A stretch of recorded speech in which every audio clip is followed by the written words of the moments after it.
යාළුවනි, නොතුරු සත්ත්ව ලෝකයේ විතින් ගෙනෙන තවත් වීඩියෝ එකට ඔබ සාදරයෙන් පිළිගන්නවා. අද අපි කතා කරන්න යන්නේ වඳ වී යන ශාක ගැන. ශ්‍රී ලංකාව කියන්නේ වර්ග කිලෝමීටර් 65610ක් තරම් වූ කුඩා භූමි ප්‍රමාණයක පුදුමාකාර ජෛව විවිධත්වයක් දරා සිටින දිවයිනක්. අපේ රටට ආවේනික වූ දහස් ගණනක් ශාක විශේෂ අපේ වනාන්තරවල ජීවය රකිනවා.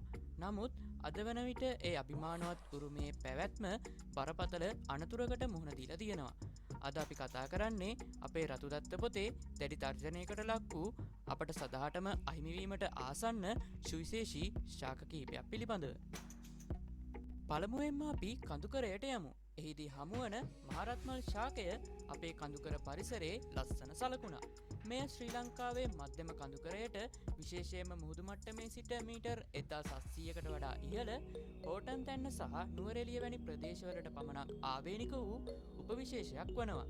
ඝනකම් දැඩි පත්‍ර සහ දීප්තිමත් රතු පැහැති මල් පොකුරු දරන මෙම ගස වසරේ මුල් මාසවලදී කඳුකරය හැඩ ගන්නනවා.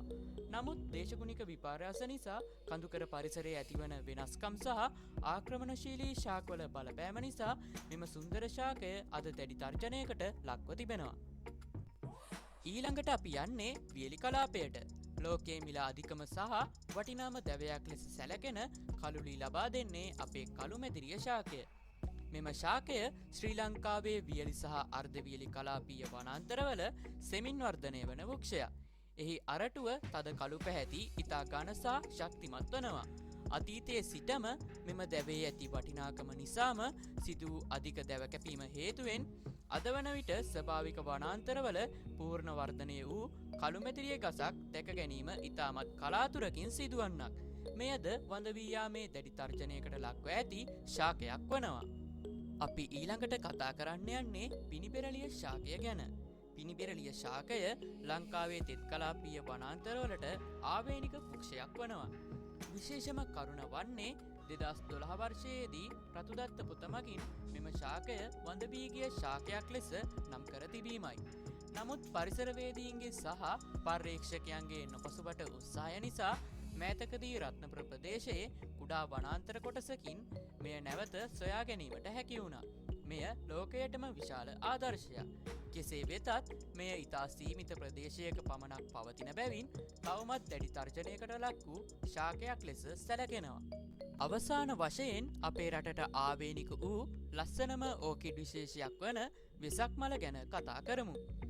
වෙසක් මාසයේදී මල් පිපෙන බැවින් මේ වෙසක් මල ලෙස හඳුන්වනවා.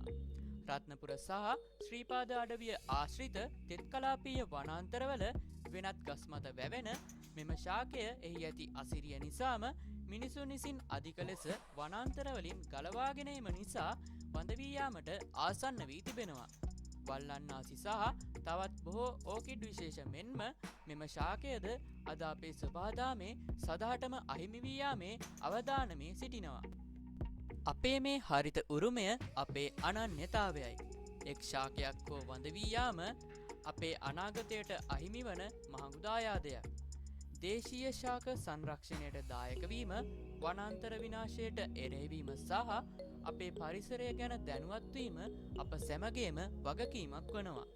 අපේ අනාගතය රැඳී තිබෙන්නේ මේ හරිත ලෝකය මතයි. අපි අදම පෙරමුණ ගනිමු. තවත් එක් වීඩියෝවක අවසානයයි මේ. තවත් දවසක තවත් වීඩියෝකින් හමුවෙමු. ඔබට සුබ දවසක්.